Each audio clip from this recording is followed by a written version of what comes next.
Direction chapter లో ఇలాంటి questions మనం నెంబర్ ఆఫ్ టైమ్స్ చూస్తూ ఉంటాం. ఈ క్వశ్చన్స్ కి ఏ మాత్రం డయాగ్రామ్ గీయకుండా సింపుల్ గా ఎలా చేయొచ్చో తెలుసుకుందాం. సో ఫస్ట్ ఇవి క్లియర్ గా ఎక్స్ప్లెయిన్ చేస్తాను, వీటి తర్వాత మనం ప్రాబ్లం చూద్దాం. సో జాగ్రత్తగా చూడండి, ఇక్కడ సేమ్ డైరెక్షన్స్ వస్తే యాడ్ చేయాలి. ఇక్కడ కూడా నార్తే, ఇక్కడ నార్తే, కాబట్టి 10 + 5 15 కిలోమీటర్స్ అవుతుంది. ఒకవేళ ఆపోజిట్ డైరెక్షన్ అయితే, అంటే నార్త్ సౌత్ ఈస్ట్ వెస్ట్ ఇలా ఆపోజిట్ గా ఉంటే మాత్రం మైనస్ చేయాలి. కాబట్టి దక్షిణ దిశ 20 కిలోమీటర్ల నుంచి ఉత్తరం దిశ 15 కిలోమీటర్లు తీసేస్తే ఎంత వస్తుంది? 5 కిలోమీటర్స్ వస్తుంది. వాల్యూ అనేది దక్షిణంకి ఎక్కువ ఉంది కాబట్టి దక్షిణం 5 కిలోమీటర్స్.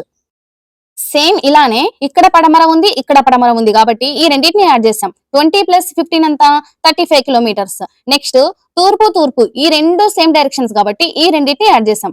20 + 25 అంత 45. ఈ రెండు ఆపోజిట్ డైరెక్షన్స్ కదా, తూర్పు పడమర ఆపోజిట్ డైరెక్షన్స్ కాబట్టి తీసివేయాలి. కానీ ఏ డైరెక్షన్ కి అయితే ఎక్కువ వాల్యూ ఉంటుందో అదే ఇక్కడ రాసుకోవాలి మనం. కాబట్టి తూర్పుకు అనేది ఎక్కువ వాల్యూ ఉంది కాబట్టి తూర్పు రాసుకున్నాం. సో 45 - 35 అంత 10 కిలోమీటర్స్. ఇక్కడైతే ఉత్తరంకి 6 కిలోమీటర్స్ ఏముంది, దక్షిణంకి 6 కిలోమీటర్స్ ఉంది కాబట్టి ఆపోజిట్ డైరెక్షన్స్ అనేవి మనం తీసేసుకోవాలి. కాబట్టి సో ఇక్కడ 6 కాబట్టి ఇక్కడ 6 కాబట్టి క్యాన్సిల్ చేసేసాం. సో ఇక్కడ మిగిలింది ఏంటి? ఇంకా పడమర 10 కిలోమీటర్లు.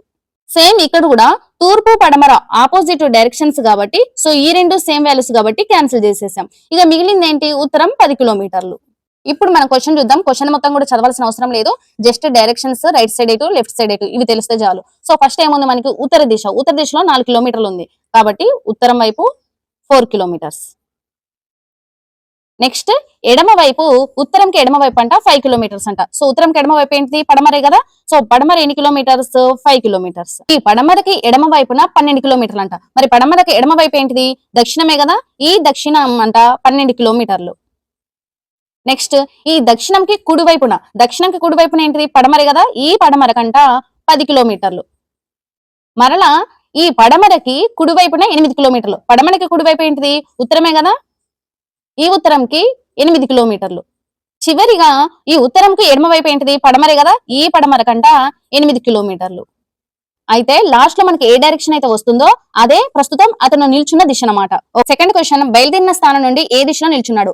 జాగ్రత్తగా వినండి, ఇక్కడ నార్త్, ఇక్కడ కూడా నార్త్, సేమ్ డైరెక్షన్ వస్తే యాడ్ చేయాలి కాబట్టి నార్త్ 4 + 8 ఎంత? 12 కిలోమీటర్స్. నెక్స్ట్ దక్షిణం కూడా 12 కిలోమీటర్స్. ఇక్కడ పడమరనే, ఇక్కడ కూడా 3 చోట్ల పడమర ఉంది కాబట్టి పడమర ఎన్ని కిలోమీటర్స్? 5 + 10 15 15 + 8 23 కిలోమీటర్స్.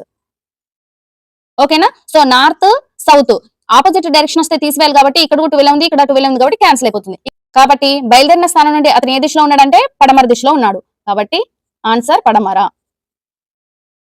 బయలుదేరిన స్థానం నుండి అతను ఎంత దూరంలో నిల్చున్నాడంటే ఇంకా మిగిలింది 23 కిలోమీటర్స్ కదా, ఈ 23 కిలోమీటర్స్ ఆన్సర్ అవుతుంది.